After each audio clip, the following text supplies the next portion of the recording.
Estão com a Bíblia pronta aí, apóstolos? Vamos lá então. Estamos estudando a segunda carta de Paulo a Timóteo.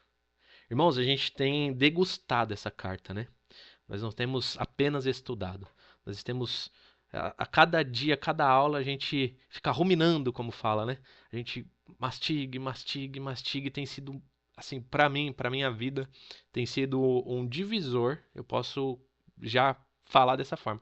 Tem sido um divisor de águas para mim, como um homem, como um cristão, como um servo do Senhor, como um líder dentro da igreja, como um presbítero, mas acima de tudo, como um servo do Senhor. Ter feito esse estudo desde a primeira carta de Paulo a Timóteo. Eu quero rapidamente, para quem não tem acompanhado ou quem não lembra, qual era o contexto dessa carta, né? Paulo escreve essa carta na prisão mamertina lá em Roma. Uma prisão insalubre, uma prisão na qual as pessoas saíam de lá mortas ou leprosas, condenadas realmente. E Paulo escreve ali suas últimas palavras. O homem, o autor de praticamente boa parte do Novo Testamento, o homem na qual escreveu ao lado de Lucas praticamente a totalidade do Novo Testamento. Lucas escreveu o Evangelho de Lucas e Atos dos Apóstolos e uma quantidade de escrita muito grande. Lucas estava nesse momento que a gente vai ler aqui agora ao lado do apóstolo Paulo. E o apóstolo Paulo, no contexto em que ele estava, na qual ele sairia dali somente decapitado, nos seus últimos momentos, ele escreve essa carta ao seu filho na fé Timóteo, que estava lá em Éfeso, na igreja em Éfeso, cumprindo uma missão. Qual era a missão de Timóteo lá em Éfeso? Porque que Paulo escreve? Combater a falsa doutrina, os falsos ensinos, os falsos mestres. E Paulo poderia estar pensando em tudo nesse momento, o último momento da vida dele. É aquela questão, né? O que você faria se soubesse que você ia morrer? Se você pudesse pedir qualquer coisa. Paulo ele podia pedir qualquer coisa para Deus. E ele pede para Deus para que a palavra de Deus continuasse a ser pregada. Ele não se orgulha pelos feitos que ele fez, ele não se ensoberbece, como ele mesmo fala, ele não se ensoberbece da missão que ele veio para cumprir, ele reconhece que ele era um homem falho, miserável, o maior dos pecadores, como ele mesmo escreve, e ele sabe na qual ele foi incumbido para a missão que Deus o predestinou e o destinou. Tem uma música do Flop Music que fala assim: por isso eu considero tudo como perda. E aí a gente lembra que Paulo escreve isso, né? E aí nessa letra dessa música ele vai falar assim: pois eu vi alguém mais belo, eu vi alguém mais nobre, alguém mais excelente. E aí a gente vê e ouve essa música, esse louvor, e a gente vê a história de Paulo. Paulo um dia ele era cego, mas ele ainda enxergava. A caminho de Damasco, ele enxergava, mas ele era cego espiritualmente. Mas aí de repente ele vê uma forte luz e o próprio Senhor Jesus aparece para ele e fala: Saulo, Saulo, por que me persegues? E aí ele fica cego. Ele não enxerga fisicamente, mas os olhos espiritual dele se abrem. Ele passa 10 anos estudando a palavra de Deus, para que ele pudesse sair no campo de batalha. E aí hoje ele vai falar para nós aqui que ele combateu o bom combate, ele guardou a fé, ele termina a carreira. Irmãos, quando eu leio isso daqui, eu me emocionei. O tempo que eu estudei. E eu vou falar para os irmãos, não vamos terminar a segunda carta de Paulo a Timóteo hoje. Ainda tem a segunda parte desse capítulo 4 porque eu percebi que era muita coisa. E a gente tem degustado, como eu tenho falado, não é só passado, é um estudo que realmente que o Espírito Santo tem conduzido e eu quero trazer essa profundidade. Então, para você que está aqui hoje, sinta esse chamado. Não um chamado pastoral, porque é uma epístola pastoral. Não pensa só que isso aí é só para pastor, não. Isso é um chamado para você que está aí. Você que levantou a bandeira do cristianismo e falou assim: eu quero seguir esse Cristo. E como o próprio Senhor Jesus falou assim, mesmo que muitos saiam, como no grande sermão que ele dá, e muitos começaram a sair, essa mensagem era dura demais, e eu falei isso na última aula, ele pergunta para os seus apóstolos: e vocês? Vocês não querem ir embora? E o apóstolo Pedro fala assim: Senhor, para onde eu irei se só o Senhor, se só tu tem as palavras de vida eterna? Então, irmãos, não podemos nos acovardar, porque se nós entendemos quem é esse Jesus que nós servimos, nós temos que saber que só Ele tem a palavra de vida eterna. Então, com essa breve introdução, eu quero que os irmãos abram lá. 2 Timóteo, capítulo 4. Nós vamos ler do verso de 1 até o verso 8. 2 Timóteo, capítulo 4. Leremos do verso 1 até o verso 8. Vou fazer a leitura aqui. Então, segunda carta de Paulo a Timóteo, capítulo 4, verso 1, diz assim: Diante de Deus e de Cristo Jesus, que há de julgar vivos e mortos, pela sua manifestação e pelo seu reino, peço a você, com insistência, que pregue a palavra, insista, quer seja oportuno, quer não, corrija, repreenda, exorte com toda a paciência e doutrina. Pois virá o tempo em que não suportarão a sã doutrina. Pelo contrário, se rodearão de mestres segundo as suas próprias cobiças, como que sentindo coceira nos ouvidos, eles se recusarão a dar ouvidos à verdade, entregando-se a fábulas. Mas você seja sóbrio em todas as coisas, suporte as aflições, faça o trabalho de um evangelista, cumpra plenamente o seu ministério. Verso 6. Quanto a mim, já estou sendo oferecido por libação, e o tempo da minha partida chegou. Combati o bom combate, completei a carreira, guardei a fé. Desde agora me está guardada a coroa da justiça, que o Senhor, reto juiz, me dará naquele dia. E não somente a mim, mas também a todos os que amam a sua vinda. Amém? É até aqui, irmãos. É até aqui. Esse capítulo é um capítulo, a gente consegue tirar muitas coisas. Semana que vem a gente vai abordar um pouco mais. Mas hoje, do que a gente vai ler aqui, eu não preciso nem me alongar muito nas palavras. O próprio texto é muito claro naquilo que ele vai falar. Mas eu quero lembrar os irmãos. Nós havíamos lido no capítulo 3 algumas questões em que Paulo vai falar, ele vem trazendo, né, a carta toda, exortando, alertando Timóteo para que ele preste atenção naquilo que está acontecendo ao seu redor, naquilo que vai acontecer. Ele vai falar, nos últimos tempos sobrevirão coisas difíceis. E aí ele vai encerrar o capítulo 3 falando assim, quanto a você, no verso 14, permaneça naquilo que aprendeu. E ele vai lembrar a Timóteo assim, ó, lembra de que você nasceu num berço na qual você ouvia falar das Escrituras. Você foi ensinado sobre esse Deus. E é esse Deus que você foi ensinado, esse Deus que te chamou, que te predestinou a ter uma missão aqui. E essa missão é que você pregue o Evangelho. E ele vai falar que toda a Escritura ela é inspirada por Deus. E nós falamos aqui, né? A palavra inspirada por Deus, ela foi soprada por Deus ali. A palavra de Deus, a Bíblia Sagrada aqui, ela é a palavra de Deus. Ela é, em sua totalidade. Hoje em dia a gente ouve falar que esse livro aqui, ele contém a palavra de Deus. Não, não. Ele não só contém, ele é a palavra de Deus. Conter a palavra de Deus, a gente pode falar alguns aspectos só. Ah, essa passagem foi Deus. Não, essa passagem foi o homem. Não. Isso daqui que está em minhas mãos, que tem acesso a vocês aí gratuitamente, por privilégio de homens como Paulo, que desbravaram, mártires que foram à luta por amor a Cristo, nos deu a oportunidade de ter a palavra de Deus revelada para nós aqui. Então essa palavra aqui é a mensagem de Deus. A partir do momento que nós estamos lendo, nós estamos ouvindo a voz de Deus nesse momento. E Paulo vai falar para ele então que toda a escritura ela é inspirada, útil para ensino e repreensão. E aí ele segue a carta, lembra que epístola, carta não tinha capítulo.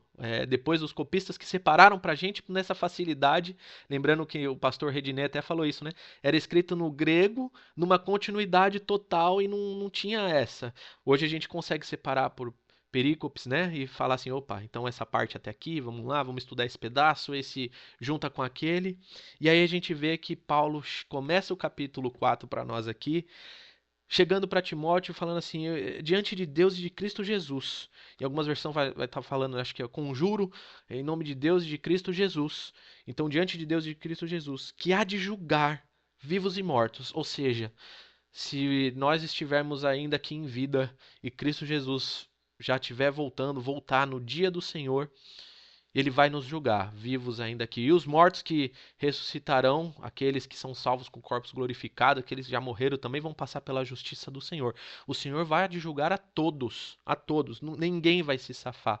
E a gente olha para um mundo na qual as pessoas zombam do evangelho, zombam do cristianismo. Acho que os irmãos viram o que aconteceu no domingo, né, na passeata que teve em São Paulo, no mundo inteiro, na verdade. Quantas coisas foram feitas blasfemando o nome do Senhor, profanando o nome do Senhor. Porque, como Paulo escreve aqui, nos últimos tempos as pessoas não suportarão ouvir a voz daqueles que clamam ao Senhor Jesus. Elas não suportarão. Lembra que ele começa falando para nós que nos últimos dias sobrevirão tempos difíceis.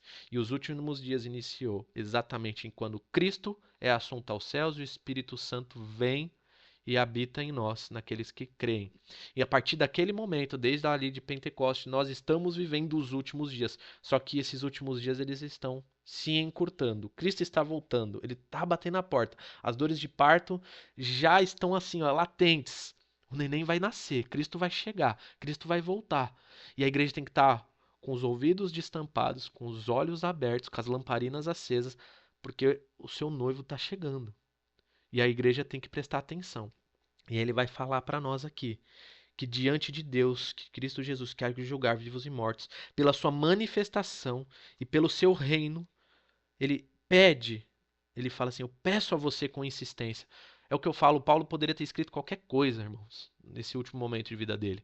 Mas ele escreve nos últimos momentos de vida dele, pedindo para que seu filho na fé, por uma carta que ficou para nós aqui no cano, revelada, que aí começa o verso 2 e a gente vai trazer vários verbos aqui do imperativo. O verbo no imperativo significa faça, né? Cumpra essa obrigação. Ele vai falar para nós assim no verso 2: que pregue a palavra. Então essa ordem é para nós, irmãos. Nós, aqui, nós devemos, diante de Deus e de Cristo Jesus, nós devemos pregar a palavra. Nós não devemos apenas falar algumas coisas, nós devemos pregar a palavra. E quando a gente fala a palavra pregar a palavra, a gente vai ver quais são os contextos do que significa pregar a palavra. E a palavra pregada é muito mais do que a palavra falada. A palavra pregada é aquilo que nós falamos do próprio apóstolo Paulo, é a palavra pregada na vida. Então, vocês aqui, a gente pode estar aqui agora, eu posso estar falando da mensagem, da carta, ensinando, enfim, mas a minha vida ela tem que refletir isso que eu estou falando. A partir do momento que minha vida não reflita isso que eu estou falando, eu não tenho a capacidade diante de Deus, diante de Cristo Jesus, para estar aqui. Eu não posso estar aqui. E nós devemos usar essa régua, que nos últimos tempos muitos se aproveitariam da palavra de Deus. Exatamente porque hoje a gente vê o quanto o evangelho, o cristianismo está ficando, entre aspas, popular, né? Como tá bonito hoje falar que tu é crente, postar versículo bíblico, né? A gente vê algumas questões ali, mídias que são totalmente contrárias às pautas evangélicas cristãs, colocando um monte de cantores cristãos para louvar. O que que tem ali? Como Paulo diz, né? Me fiz de gentil para pregar para os gentios, me fiz disso para pregar aquilo. Se nós somos chamados para pregar, o pastor Hernandes Dias Lopes diz que se chamarem ele para pregar num terreiro, ele vai lá, fala o nome do Senhor. Então, assim, onde a gente plantar nossos pés, nós vamos pregar. Mas qual a intenção de Satanás, às vezes, de confundir o crente? É no liberalismo. É falar assim, poxa, então posso fazer algumas coisas. Vamos tirar alguns trechos de contexto e vamos agir para a minha vida. Não, a palavra de Deus na sua totalidade. Então nós devemos pregar a palavra de Deus. E ele vai nos ensinar como pregar essa palavra. De que forma nós devemos pregar a palavra. Ele traz um outro verbo no imperativo. Ele diz assim, que prega a palavra. 2 aqui, insista. Irmãos, eu sei que tem versões diferentes, então se alguém tiver uma versão muito diferente, pode apertar ali o botãozinho de levantar a mão, abrir o microfone e já falar, mas a tradução literária é a mesma, né? Então insista, ou seja, persista, né? Não pare, pregue a palavra e insista. Os irmãos podem ter vivido já isso, mas eu, na minha vida, muitas pessoas tiveram que insistir com a mensagem do evangelho. Pregaram uma vez, mas outros insistiram, continuaram insistindo. E a palavra de Deus que é o poder de Deus, né? Para todo aquele que nele crê, transformou a minha vida, transformou a vida dos irmãos. Eu sei que na história de cada um de conversão, alguém pregou a palavra para vocês, porque senão vocês não conheciam. E a nossa missão é pregar a palavra para todos, para toda criatura, para todas as pessoas. E em muitas pessoas nós não devemos desistir, nós devemos insistir, nós devemos continuar. É orar por aqueles que a gente fala assim, puxa, acho que esse não tem mais jeito, não adianta mais falar, já era. Senhor, esse daí eu sei que o Senhor não predestinou. Não, nós não sabemos, irmão, nós temos que pregar, insistir. Ele está falando aqui para nós, ó, isso é imperativo, ação, faça, pregue a palavra, insista. E aí ele vai explicar aqui pra gente, ó, quer seja oportuno, quer não. Vocês já se pegaram em algum momento da vida de vocês falando assim, puxa, tá na hora de eu falar da palavra de Deus aqui agora, é agora que eu vou soltar. Aí você pensa assim, não, acho que não é o momento, não é oportuno, só tem eu aqui, eu sou o patinho feio do lugar, então não dá não. Mas olha que a palavra de Deus, o que está escrito aqui, que é Deus falando para nós. Quer seja oportuno ou não, irmãos. Vocês já sentiram vergonha de alguém que sobe no ônibus ali, lotado, e começa a falar, quero trazer uma mensagem, as pessoas, e lá vem. E tu que é crente, fica assim, ixi, o cara tá falando, ó, tá pregando evangelho aqui, que vergonha alheia. Não, irmãos, quer seja oportuno ou não. Quer que as pessoas virem a cara para você ou não. Prega o evangelho. Olha que tapa na cara que a gente toma da palavra de Deus. Eu, por muitas vezes, até hoje, depois que comecei a estudar isso daqui, eu falei, irmão, não vai ter essa não. Eu vou pregar o evangelho, quer seja oportuno ou não. Quer seja oportuno ou não. Porque se Deus está mandando eu pregar o evangelho, quer seja oportuno ou não, não sou eu que estou julgando. É Deus que está falando. Não tem essa de não ser oportuno. Ou seja, traduzindo, todo momento é momento de pregar o evangelho. Todo momento. De insistir. Ou seja, praticamente, nós temos que ser chato no bom sentido. Se é para falar de coisa boa, a gente tem que falar, tem que pregar. E eu tenho certeza, quando a gente se alimenta da palavra de Deus, a gente tem arma e ferramenta para toda situação da vida. Se a pessoa chegar e se lamentar do casamento, você vai falar, ó, a palavra de Deus diz o seguinte. Se alguém chegar e se lamentar do seu emprego, você vai falar, ó, a palavra de Deus diz que nós devemos, né, valorizar aquilo que é feito. Ó, da nossa saúde, ó, Deus nos deu, sabe? Enfim, se a pessoa se queixar de tudo a gente tem a palavra para poder falar. E nada mais do que a pessoa que estava escrevendo isso poderia falar. O apóstolo Paulo, quando ele ficou preso pela primeira vez em Roma, ele foi mais onde ele pregou o evangelho. Onde dois soldados romanos ficavam revezando com ele, ele pregava a mensagem, escrevia cartas. Era uma prisão domiciliar na primeira de Roma, porque lembrando, a primeira de Roma ele foi preso por causa dos judeus, né, dos seus pares ali, judeus que prenderam ele. Na segunda ele foi condenado por um crime que ele não cometeu, que é o incêndio de Roma. Então ele foi preso pelo Império Romano nessa segunda que a gente está falando. Na primeira foi uma prisão domiciliar, ele pregou o evangelho, oportuno ou não. E aqui de novo ele está falando assim, Timóteo, eu sei que as coisas não estão boas, eu sei que as coisas estão difíceis, eu sei que está tendo perseguição aí agora, vamos lembrar o contexto, mas pregue a palavra, insista, quer seja oportuno ou não. Então, irmãos, a mensagem para nós é pregar a palavra, insistir, seja oportuno ou não. E aí, olha o que ele vai falar aqui para nós. Corrija, repreenda, exorte com toda paciência e doutrina. São três atos de quando nós pregamos a palavra. Mas aqui, se a gente for trazer para o nosso contexto aqui eclesiástico, dentro da igreja, falando de irmãos, nós devemos pregar a palavra, mas nós também devemos usar essa palavra para a sua correção.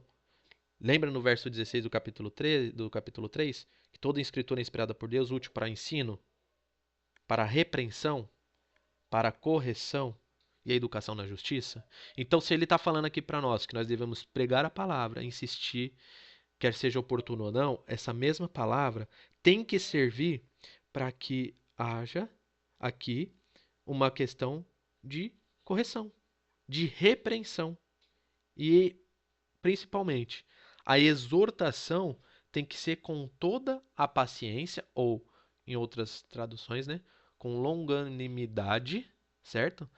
Longanimidade significa um longo ânimo.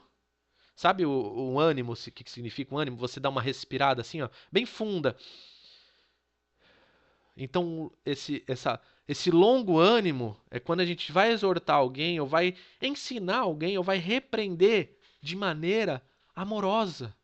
Porque não adianta a gente chegar e esfregar a palavra na cara do irmão, na cara da irmã, né? Sem amor, porque Paulo vai falar sem amor não adianta. A palavra de Deus ela é corretíssima, mas se você entregar ela, se você não manejar bem a palavra de Deus, ele vai escrever também nessa mesma carta, você vai fazer com que essas pessoas recebam isso de uma forma como um câncer que vai matando a pessoa por dentro. Olha que perigoso quando não maneja bem a palavra e não utiliza ela com amor, com paciência. Então não adianta só chegar e falar assim: mas a palavra de Deus diz isso, você está em pecado. Não, a pessoa não vai entender, irmãos. A pessoa não vai entender dessa forma. A palavra de Deus vai mudar a vida da pessoa quando você insistir com paciência, pregando, ensinando, repreendendo, exortando, mas com paciência, com amor. Olha quão difícil é. Eu sei que ele está falando aqui para um jovem pastor, né? Para um jovem pastor. E essa carta sempre é aberta quando vai acontecer ali uma ordenação de um novo pastor. Geralmente é um texto pregado. Vai chegar para esse novo pastor que está sendo ordenado e vão falar isso, uma coisa que ele já estudou. Vai falar, ó, eu sei que você vai enfrentar situações, irmão, no seu gabinete você vai ter que respirar. Respirar, entender, corrigir. Mas a palavra de Deus aqui diz para nós que ela não fala para nós passarmos pano no pecado, para fazer vista grossa para o pecado. Ela vai falar para corrigir, com paciência, mas não está falando para a gente deixar passar. Então, nós aqui temos que entender essa mensagem de que se a gente enxerga o pecado na vida do próximo, lógico que nós temos que olhar para a nossa vida, mas a gente tem que olhar e falar: ó, a palavra de Deus não diz isso, irmão. Para sua esposa, né, para o seu marido, para os seus filhos, para os seus netos, para os seus pais. Olha que coisa, eu converso muito com meus pais e tem vezes que eu tenho que utilizar da palavra, às vezes com meu pai, com a minha mãe, e vice-versa, sabe? Com amor, nós corrigimos um ao outro. Então a palavra de Deus vai nos ensinar de que nós devemos corrigir, repreender, mas exortar com toda a paciência. Aí ele diz aqui, e doutrina. Quem sabe o que é a doutrina? É o que a gente sempre tem falado aqui. Doutrina são exatamente os aspectos corretos do ensino da palavra. Porque a gente pode pegar um texto fora do contexto que vira o quê? Pretexto, não é isso que a gente sempre fala? Usa um texto um verso da Bíblia para falar assim, olha, a Bíblia diz isso, mas o contexto não era esse. Qual é o fundamento? Qual é o princípio disso? O princípio está falando aqui? Qual é a doutrina correta para aplicação da exortação? Porque paciência e doutrina. Então nós temos que conhecer a palavra de Deus. Nós temos que estudar a palavra de Deus para poder ter esse conhecimento, essa sabedoria, para poder utilizá-la da maneira correta. Então, irmãos, ele diz assim, tudo isso para nós no verso 2. Porque no verso 3 ele diz assim: pois virá o tempo em que não suportarão a sã doutrina. Irmãos, para mim, esse tempo não virá mais. Para mim, esse tempo já chegou. As pessoas não suportam ver a palavra de Deus. Irmãos, as pessoas se manifestam. Não de virar os olhos, que nem exorcista, virar o pescoço. As pessoas se manifestam quando você fala da palavra de Deus. Podem reparar. Pode reparar, eu falo isso no meu contexto, no meu trabalho. É falar da palavra de Deus. É troca de piada com chacota. Não, a pessoa não está estribuchando. Mas Satanás não gosta. A pessoa não quer, ela não consegue. Irmãos, bota um louvor no teu carro pra você ver se as pessoas não ficam te olhando meio torto. Vai falar a palavra Bíblia pra alguém assim, pra você ver se a pessoa não vai tipo vir com uma resposta, um olhar atravessado. As pessoas, irmãos, não suportam ouvir a palavra de Deus, não suportam o nome Jesus. Não suportam. Esse nome que está acima de todo nome que na palavra de Deus diz, as pessoas já não suportam isso. E aí não é porque elas não suportam, que a sociedade é contra, que existe perseguição, que a gente vai parar de fazer. Aí a gente vai voltar e ler o que Paulo está falando. Continue. Insista e pregue, seja oportuno ou seja não. Então, as pessoas, irmãos, não suportarão a sã doutrina. Aí que está de novo mais uma diferença. As pessoas, não é que elas não suportarão ouvir só falar da palavra de Deus. Elas não suportarão a doutrina saudável, que é o que significa a palavra sã doutrina. Irmãos, a igreja que prega biblicamente, a igreja que é fiel à palavra de Deus, ela vai ter muitos mais desafios para o crescimento saudável dela. Porque uma coisa é nós começarmos a pregar a palavra de Deus, aquilo que as pessoas gostariam de ouvir. Mas pregar a palavra de Deus na sua totalidade, na sua essência, daquilo que machuca a mim, ao pastor, as pessoas que estão à frente estão pregando, mas ela vai continuar sendo pregada independente se eu estou gostando, se está me esbofeteando, como o Paulo também vai colocar ou não, a gente vai manter, porque é a sã doutrina. Está muito acima de mim, infinitamente acima de mim, né? Então a palavra de Deus, quando ela é pregada, as pessoas não suportam ouvir a sã doutrina. E aí a gente tem os embates. Vai ter embates de pessoas que começam a ouvir pessoas de que não suportam ouvir a sã doutrina, não suportam ouvir a palavra de Deus e começa a se moldar a essas pessoas. Por isso que a gente enxerga na caminhada cristã homens, mulheres de Deus que aos poucos começam a mudar o seu modo de interpretar a palavra num texto fiel à palavra de Deus, na sã doutrina e começa a partir para um lado de uma teologia liberal. E isso invadiu as igrejas contemporâneas, a tal teologia liberal. E essa teologia liberal, que a gente estuda a partir do século XX, já iniciando ali no final do século XX, a partir de vários movimentos, movimentos feministas e vários outros movimentos, adentra para dentro das igrejas. Por isso que eu digo que, para mim, esse é o momento que a igreja vai ter uma nova ruptura de quem realmente vai continuar servindo a sã doutrina, a palavra de Deus, na sua integralidade da palavra, a fiel à Escritura, e outros que vão começar a abrir mais o leque, em dizer que essa palavra que está aqui, ela só contém a mensagem de Deus e ela não é a palavra de Deus. Sendo que a própria Bíblia, a própria Escritura de Deus vai falar que isso daqui, esse livro, é a palavra de Deus em sua totalidade. Então as pessoas não suportarão ouvir a mensagem do Evangelho e a doutrina saudável. E ele continua no verso 3, ele vai falar, pelo contrário, se rodearão de mestres segundo as suas próprias cobiças, como que sentindo coceira nos ouvidos. Irmãos, de novo, eu não quero colocar uma analogia aqui de que igreja numerosa significa uma igreja que não prega a mensagem de Deus. Não, não tem nada a ver essa analogia. Mas é notável que igrejas que falam aquilo que as pessoas gostam de ouvir atraem muito mais o público. Igrejas que pregam a verdade da palavra de Deus vai reduzir um pouco mais esse público, porque dói nas pessoas. E essas pessoas que não querem ouvir a verdadeira mensagem, elas vão coçando o ouvido para ver se elas ouvem a mensagem que ela quer. E aí quando elas acham a mensagenzinha que ela quer, irmão, é aquela coceirinha no ouvido gostosa que não quer parar mais de coçar, porque tá gostoso. O que ele tá falando tá muito bom para mim, só massageando meu ego. Olha que teologia coach bonita é essa que eu tô ouvindo. Eu saio cheio de mim e sem arrependimento nenhum de pecados.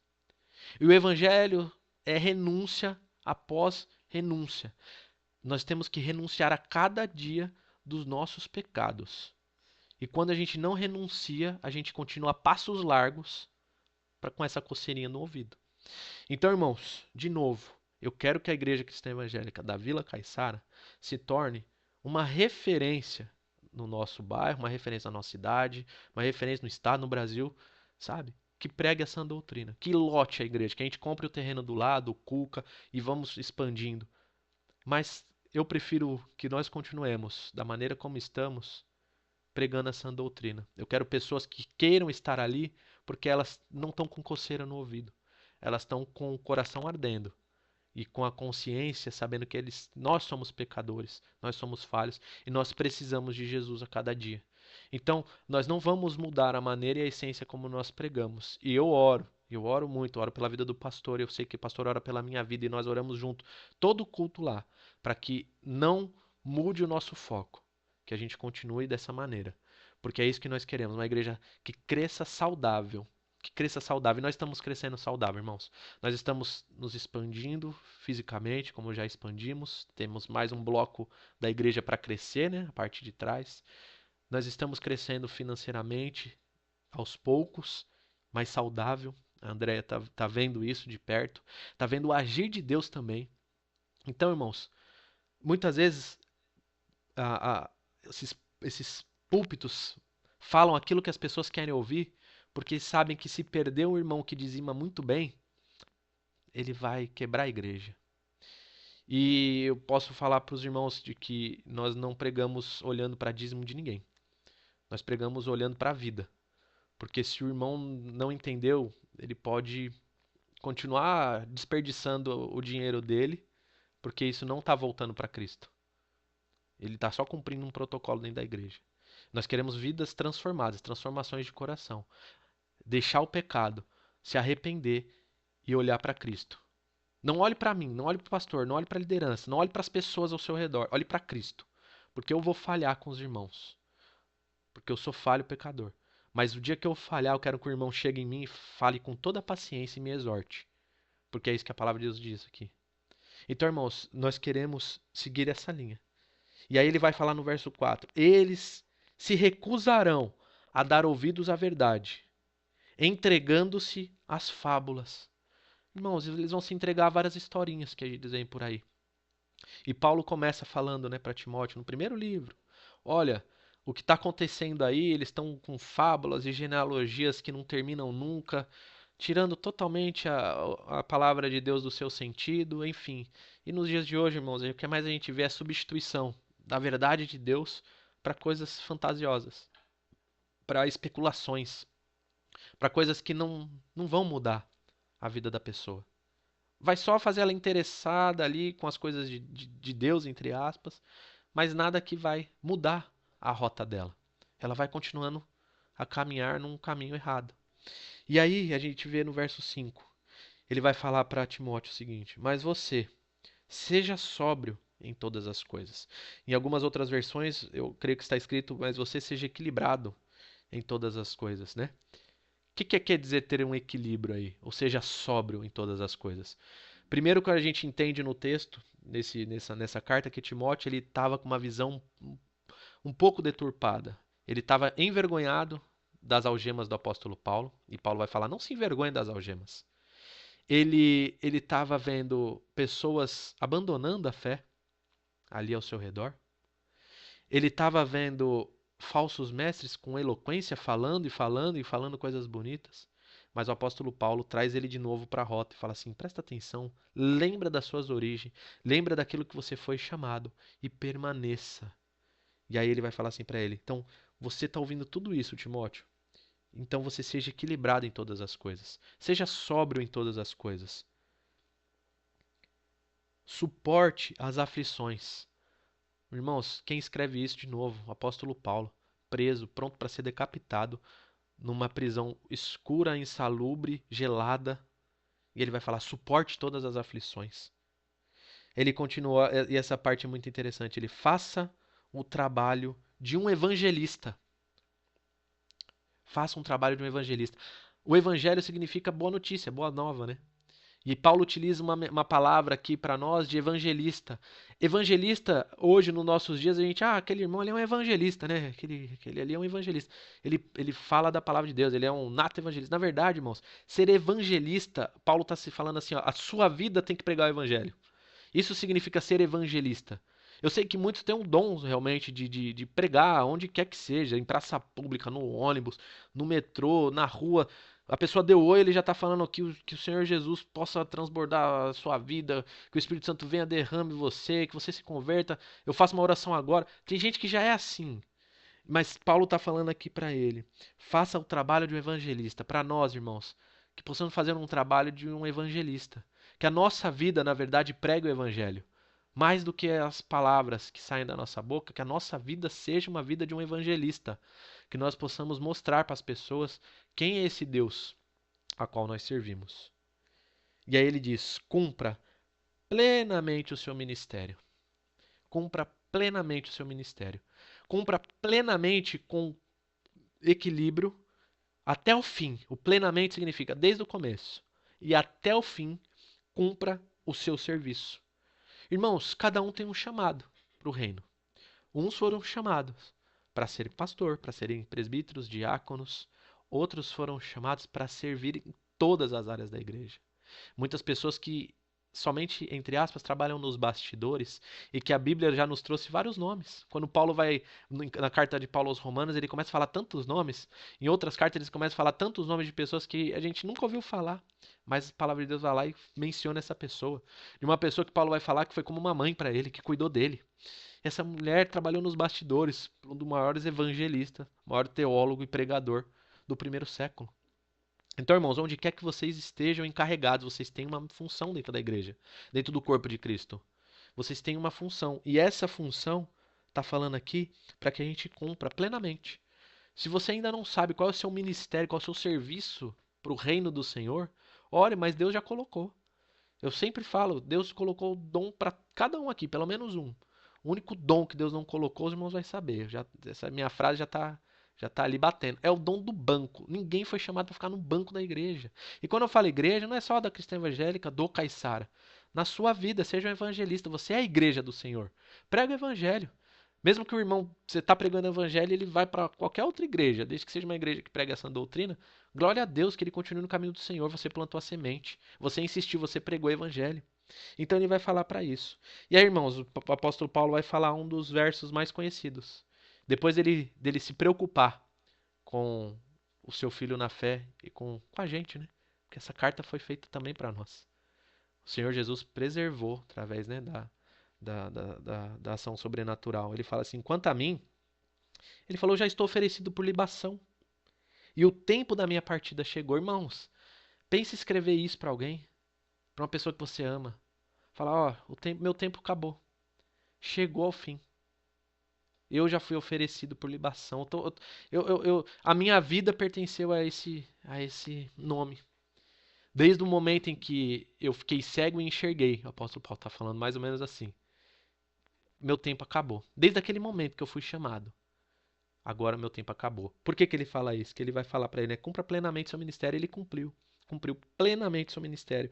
Ele vai falar, o tempo da minha partida chegou. Aí ele fala, combati o bom combate, irmãos. O evangelho é um combate diário. Ser cristão é um combate diário. É um combate físico, emocional e espiritual. É um combate. Combateu o bom combate, ele diz aqui. Combateu o bom combate. Ele completou a carreira. Do início até o fim, ele completou. Ele guardou a fé. A fé é a palavra do Senhor. Ele guardou essa mensagem. Ele guardou aquilo que o Senhor Jesus ensinou para ele. Como ele vai falar, né? Ele imitou a Cristo. Em todo momento ele imitou a Cristo. Ele guardou essa mensagem. E ele diz no verso 8: desde agora me está guardada a coroa da justiça, que o Senhor, reto juiz, me dará naquele dia. Que dia que é esse? Dia no D maiúsculo. Aquele dia da volta do Senhor. Naquele dia do julgamento, no dia que todo joelho se dobrará e toda língua confessará. O apóstolo Paulo está falando aqui que já está guardada para ele a coroa da justiça. Ele não estava olhando para a espada lá do ceifeiro que ia cortar e degolá-lo. Ele não estava preocupado com isso. Poderia estar aflito como um homem, claro, mas ele deixa para nós aqui que nos seus últimos momentos ele dá glória ao Deus Todo-Poderoso. E ele diz que não somente a mim, irmãos, é para nós essa daqui, mas também a todos os que amam a sua vinda. Se você ama a vinda, se você crê que esse Cristo, que já veio, já morreu por você, ele vai voltar, você já tem essa coroa da justiça guardada para você. Então, irmãos, por mais difícil que as coisas estão sendo, por mais difícil que pode ser, a gente não sabe o dia de amanhã, continue, persista, insista. É isso, meus irmãos. Eu quero parar aqui. Deixe que na próxima aula a gente continue. Eu falei que era bastante, e esse texto mexeu muito comigo, irmãos. Eu quero saber se alguém consegue falar alguma coisa, se quer falar alguma coisa, pastor. Complementar alguma coisa aqui. Mas eu quero agradecer aos irmãos já de antemão.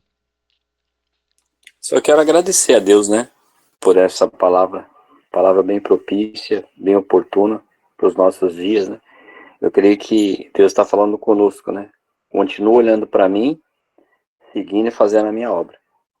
É o que nós precisamos fazer. Obedecer, segui-lo e continuar pregando o evangelho. Com a vida, né, o dia a dia, né. É isso. E com relação à igreja, concordo com você. né? Nós somos uma igreja que nós estamos crescendo, mas nós não temos pressa, porque quem dá o crescimento é o Senhor. Então acho que isso é importante também, né? O crescimento vem de Deus, né? A gente está muito feliz aí acompanhando os números, né? A gente está muito contente vendo a igreja respondendo, né, com seus dízimos, com as suas ofertas, a fidelidade do povo. A gente sabe que isso daí é milagre, é Deus que está tocando. A gente quase nem fala muito sobre dízimo e oferta na igreja. Há quanto tempo que a gente não fala, ensina, mas o Espírito Santo está ministrando, né, ao coração da igreja. Eu acho que isso é importante também, né? Então a gente vai caminhando, amando a Jesus e Ele nos amando sempre. Amém, pastor. Obrigado.